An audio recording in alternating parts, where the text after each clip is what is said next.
Studios, and it is raining somewhat outside. You can hear it in the studio. I stepped outside, looked out the window, and it is torrents. Joining us now, Ronna McDaniel, Chairwoman of the Republican National Committee. Ronna, welcome to the program. Thanks for coming on. Great to be with you. I am also here in Mississippi, and I will confirm it is raining and lots of thunder right now as well. Yeah, stay safe. So what brings you to Mississippi? I am here to campaign for your great governor, Tate Reeves. I'm such a huge fan of his, coming from a state like Michigan where our kids were locked down and dealt with such major deficits coming out of the pandemic, and to see what Tate Reeves has done to increase scores for kids in reading and math. You guys went from 49th in literacy now to 21st place. He's increased teacher pay. He's taking care of kids. And as a mom, that is near and dear to my heart, and we need to make sure we reelect him. Yeah, and you may have seen the article in the New York Times. We discussed it here on the program a couple of weeks ago. We now have the New York Times giving props to the state of Mississippi, something we didn't think we'd see, specifically as it pertains to educational improvements and accomplishments. We actually read some of the excerpts from the article here on the program. Not sure if you caught that or not. We were shocked, pleasantly surprised that New York Times is holding up the state of Mississippi as a model for K through 12 education. Yeah, that's outstanding. And I think it's everybody in the country should be looking at your governor and Republican leadership. And we're actually doing what we're saying. We're putting kids first. Yeah. And these kids are gonna stay in Mississippi. They're gonna help build businesses and innovate. And you're giving them the tools to success. And I'm coming from a state where a Democrat governor shut our kids down. Our kids are suffering. They're behind. And that's exactly what, Presley would have done, his opponent, his Hollywood Democrat opponent who's trying to pretend like he would do the right thing, but he'd be in lockstep with the progressive Democrat Party, and families in Mississippi would suffer if he had been governor. We can't let that ever happen. Yeah, it is a concern, and we were discussing earlier on the program on the recent financial reports from the candidates, and much of Mr. Presley's campaign contributions come from some powerful organizations outside of our state that I think have an agenda and are in lockstep with the Democrats. I don't think we can believe that he would behave any differently than what they are acting like, certainly in Washington, should he be elected. Absolutely not. And we've seen this across the country. I've seen this for a long time as party chair. We see Democrats go into states like Mississippi or other states and say, I'm going to govern in the middle, or I'm going to be a conservative Democrat. Don't buy it. They do whatever Nancy Pelosi, Chuck Schumer, Joe Biden, Kamala Harris tell them to do. That's who they are, and Presley is a Hollywood Democrat. He's bringing California to Mississippi, and let's look at California right now. California's a mess. They have a homeless crisis. They have a budget crisis. It is a state on the decline, and you have a state that's on the uptick that's doing incredible things. So why would you ever replace that leadership? And it goes back to the kids for me as a mom.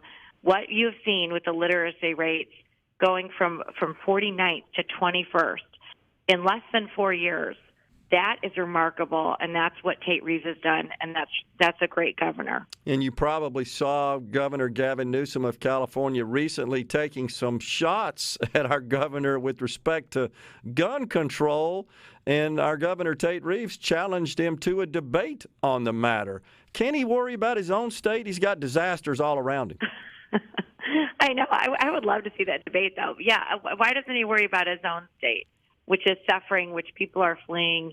And why do you want to take away people's Second Amendment rights? Of course, Democrats are always about taking rights. How about we make sure that bad people with mental health issues that are drug addicted are not able to get weapons? And when you see the drug problems we have in this country, it's coming from our southern border, which the Democrats have left wide open.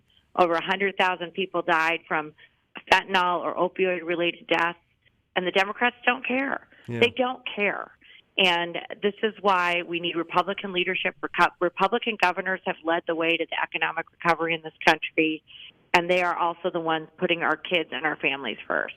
Absolutely. So let's turn our attention to politics from an election perspective. We've got the national elections coming up, of course, in 2024. Last week, the committee announced the Bank Your Vote campaign. Tell us about that. Yeah, so Bank Your Vote is a campaign to get voters engaged in states where they have massive early voting weeks and weeks before the election. They have laws like ballot harvesting. These do not apply in your state of Mississippi. Right. But Democrats are using these long windows of early voting and ballot harvesting to build big head starts before Election Day. And we need to encourage Republicans to bank their vote. We're going to have a website. We also need to assure them that we're going to protect their vote by having a massive organization of poll watchers, poll workers, and lawyers on the ground all the way through that early voting period. But we can't walk into Election Day and think we're going to make up everything in one day when Democrats are using 45, in some case 50 days of voting. So this is the Bank Your Vote program. The RNC launched it. We're doing it with House members like Byron Donalds and Richard Hudson and Senator Haggerty and Senator Daines. And we're going to get everybody on the same page, because we have to take the laws as they're given to us. We may not like the laws. We're going to keep fighting bad laws. But if Democrats are doing it, we've got to do it too. Yeah. You know, there's so much talk and concern post-2020 election, Ronna, about the use of ballot harvesting by Democrats to win, especially in the 4 or 5 key swing states. Are Republicans going to go at it with a similar response? Are they going to employ these same techniques and tactics to harvest ballots where legal? If you look at Pennsylvania, Michigan, Wisconsin, for example, which are big-time swing states, you've got different rules, of course. They all allow early voting, ballot harvesting, but Pennsylvania, for example, says that anybody can do it on behalf of the voter, but it has to be somebody chosen by the voter, for example. What's our response going to be here? Yeah, we're doing it. I mean, in California, people forget that in 2020, the Republicans picked up 4 House seats. It's probably the most prolific ballot harvesting state. And we took 4 Democrat seats away in 2020, and we took a 5th away in 2022. We're absolutely doing ballot harvesting, and we're doing it better than them. And we did it better than them in Montana. Now, we have an issue a lot, and just think about this logically. A lot of Republicans, we won't give our ballot to a stranger. Yeah. We believe in chain of custody. So in California, we're doing it through the churches. Montana, it's a culture of mail-in voting. But some of these states, we're going to have to educate voters and really work with them to assure them that we're going to protect their ballot if we take it early. But we have to do it. Pennsylvania is a great state example of this. You know, they get a huge advantage in mail-in voting, and then they don't have early voting in person there. Right. And in a lot of states, that's where we make up the gap. People are willing to go vote early in person, but Pennsylvania doesn't have that. So we need people to vote by mail and allow ballot harvesting among family members and friends, and that's why this investment in this program is so critical right now. Yeah, and you've got a state like Wisconsin that certainly could go either way. Of course, Trump won it in 2016, and it doesn't specify. Their laws don't specify who can actually take a ballot on behalf of a voter. Yep, and so the Democrats, well, you know, they're always going to do it, right? So, you know, but we are doing it too. It is harder for us. So in some ways, we're going to have to use data and just get our voters out to vote. They may not let you take their ballot. We're going to continue to work at that.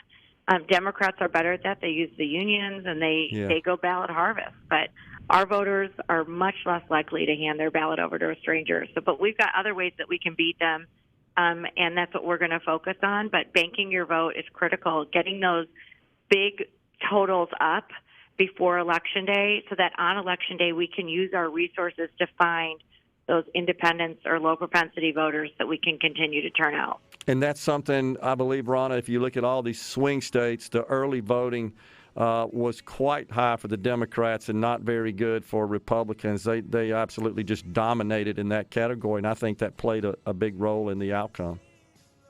I do. In some states, I mean, Nevada, we won 3 statewide. I will say one thing that's not talked about in 2022 is Republicans actually won the popular vote.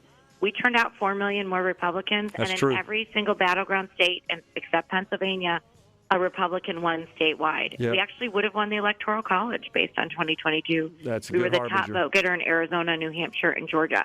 So the path is there. The infrastructure was there for success, but Got we it. have to continue to educate. Democrats are always investing in process. They don't wait till the primaries are done. And sometimes our voters say, I want to see who the candidate is.